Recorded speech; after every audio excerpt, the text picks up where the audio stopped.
Oh, naughty dog. What have you done? Let's have a look-see-poo, shall we? Oh, good cup of char.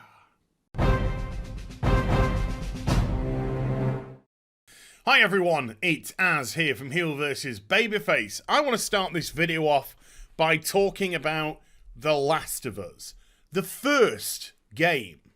And I'm not going to give in this video any spoilers for anything from the first game. I'm not going to give any of the leaks from the second game. This is a video everybody can enjoy or just listen to. I'm going to reference materials which Naughty Dog have released themselves or are out on the public domain, i.e. Instagram, etc. So with that said, when you think of The Last of Us, and I'm talking to the people who have played the game now, what do you think? I think the vast majority of people are going to say something along the lines of, it was a fantastic game. It was a wonderful setting. It had some incredible characters. The story was really compelling. The world was immersive and sucked me in. And through all the tragedy of it, it had a wonderful, hopeful message between the main protagonists of Joel and Ellie, two characters who we came to really love. That's what I think the vast majority of people would say. It is a much revered game. I want to also say, you can't buy that publicity. You can't buy that. That is love. That is love that has been generated by people who have played a product that they have adored. And it's just a natural release. Everybody from all walks of life have come together, played this game, and been affected by it in some way or another. And that's what's made it so revered. You can't put a price on that type of publicity. Even in the DLC, the apparently shoehorned in identity politics still didn't deter people from appreciating what was an incredible work of art. It felt like a very long 3 years, but in 2016, we finally got the announcement that was indeed going to be A Last of Us Part 2. When the reveal trailer came out, it was released to colossal fanfare.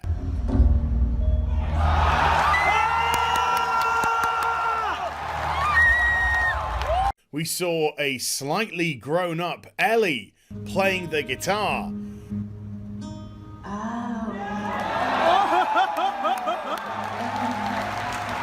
And again, the crowd's reaction was incredible. And then Joel completes the picture, walking into the dilapidated house and joining Ellie once again, to absolute delight from the audience.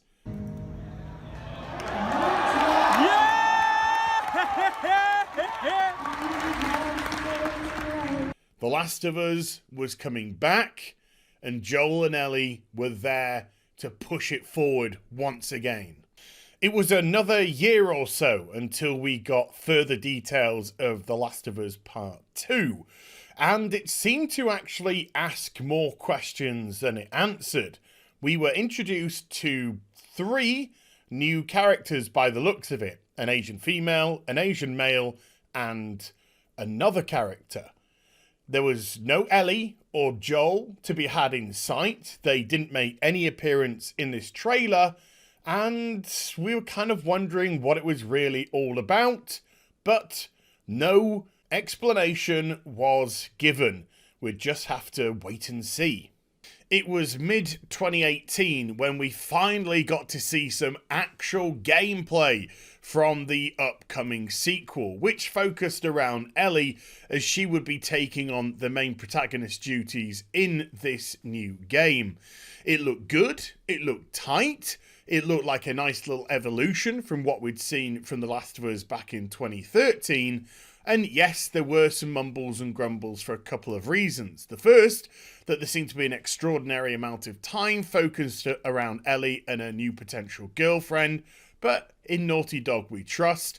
But more importantly, that there was a distinct lack of Joel, who was the main protagonist from the first game. In actual fact, through all the promotional material so far, we had barely seen any of Joel at all. And that was a little bit of cause for concern. Joy of joys, though, in September of 2019, Naughty Dog put out a release date trailer. The Last of Us 2 was finally going to be with us shortly. And not only that, right at the end, our buddy Joel pops up, giving us all hope for the future. Not only that, it was a lot closer than we actually anticipated, being touted for a February the 21st, 2020 release. However, a month after this was announced, a PlayStation blog post was put up by VP Neil Druckmann, and it was stated that the game had to be delayed a further 3 months, with it now releasing on May 29th, 2020. Even worse for Naughty Dog was further to this, word started to come out about horrendous conditions, terrible crunch times, people being threatened at work, massive layoffs, the promise of jobs which never materialized, all sorts of business, which really painted the company in a terrible light. Then came along a trifecta of body blows which were absolutely devastating. On April the 2nd, Naughty Dog themselves announced an indefinite delay to The Last of Us Part 2 because of the COVID outbreak, an irony I'm sure plenty of us could appreciate.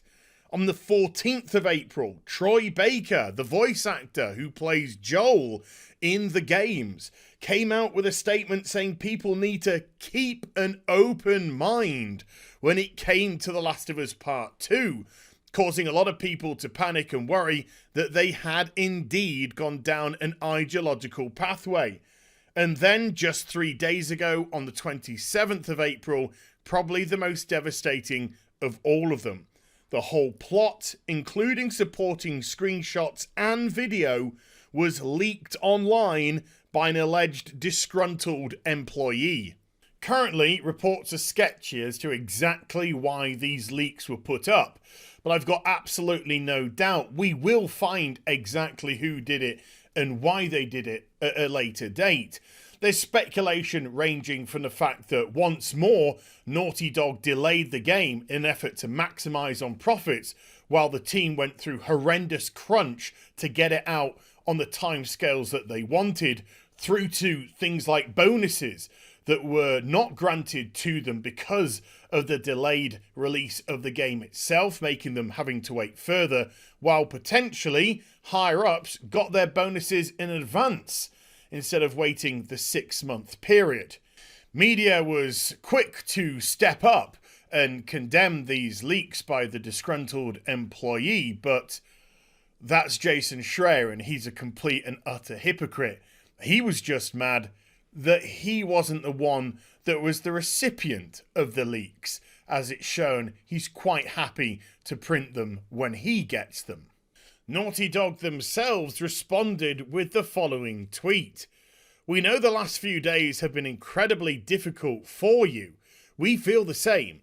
It's disappointing to see the release and sharing of pre-release footage from development. Do your best to avoid spoilers, and we ask that you don't spoil it for others. The Last of Us Part 2 will be in your hands soon. No matter what you see and hear, the final experience will be worth it." Whether you agree or disagree with the leaks coming out, it is now irrelevant because they are.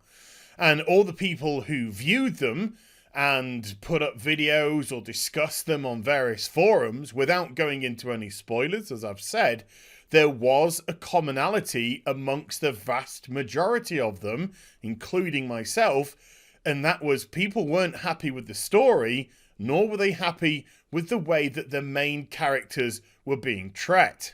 So with so much criticism now being levied at the company as regards to these matters, what did Naughty Dog do in an effort to try to diffuse the situation?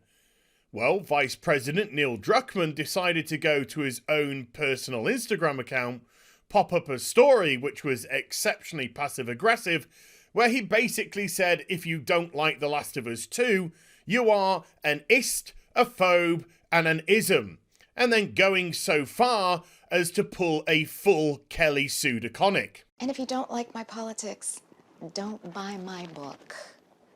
Well, if it's any consolation, Neil, I think quite a few people are taking you up on your offer, including myself. But that just wasn't it. The floodgates appeared to open up as regards to why there had been such a tremendous shift from the first game to the second game, and then things started to make a lot more sense. A July 2019 Ars Technica article seems to shed a lot of light on this situation, as we get this passage later on. Beyond anecdotal and off-the-record stories about her videos being used at game studios, some Bint confirms that Naughty Dog's Neil Druckmann's and Arcane's Harvey Smith have spoken about the insights they've gained from fucking fruitcake videos and used in their later games. The Last of Us expansion pack Left Behind pops up in Petit's new series as a positive example of three-dimensional representation of a queer relationship within an action video game. So, a video game that is universally loved by everybody only suddenly starts to become divisive once it gets a healthy dose of identity politics courtesy of you-know-who and you-know-what. What a surprise! So if you're going to lecture people about the morality of acceptance, then surely you have to be consistent yourself. Because if you're discovered to be hypocritical, then it's not going to look particularly good now, is it? So, what we have on the screen here is the YouTube channel of a young lady called Cassina Caradonna. And if you look at the description of this video, it's I modelled the face of Dina in The Last of Us Part 2. And the title of the video says the same. But there's something very specific there. I modelled the face of Dina in The Last of Us 2. So why just the face? If this is about acceptance and you want this person's visage, then why don't you want their body? For instance, this character, which we were introduced to in the 2017 trailer for The Last of Us Part 2, you can see is exceptionally muscular in nature, and this was actually based off Colleen Foch. That was the inspiration, and as you can see, they both look exceptionally similar in terms of physique. So why did they only use the face of the other actress? Well, as you can see on the right-hand side, the model who was used has a very nice feminine body. She exhibits all the curvature of a normal woman. It's a very nice physique. Yet on the left-hand side, the model that's been used in the game, you can see that the chest has been shrunk dramatically, and it actually looks rather pectoral in nature. You can see that the shoulders themselves have been lifted up somewhat and given it more of a masculine quality. In other words, that character has been purposefully defeminized. It's had a lot of its feminine qualities purposely removed. And if we're dealing with acceptance here, then why would you do that? Well, the answer is pretty obvious because it's got nothing to do with acceptance. These were very specific choices made by the game designer themselves. So taking to their Instagrams and putting up passive-aggressive posts calling people isms and phobes essentially is utter nonsense. He made a very specific decision to de-feminize a woman. He made a very specific decision to masculate heavily a woman, even though they're 25 years into a post-apocalyptic world. But, you know, questions like that can't be answered because they just get brushed off by Motherversity, etc. Since putting this video together, I've been hit with a copyright strike by Sony Entertainment America because of my The Last of Karen video I put out a couple of days ago. Naughty Dog, Sony, they are trying absolutely everything in their power to silence people discussing the sequel and the leaks, which haven't been discussed in this video at all. And all they're doing is creating the Streisand effect, putting more and more eyes onto exactly what's going on. Only time now will tell how sympathetically or not people are going to look upon this upcoming game. I hope you enjoyed the vid. If you did, do give it a thumbs up and also subscribe to the channel. Follow me on social media. Link is in the description box down below. And I'll be back with some more stuff very soon. You take care. Bye for now.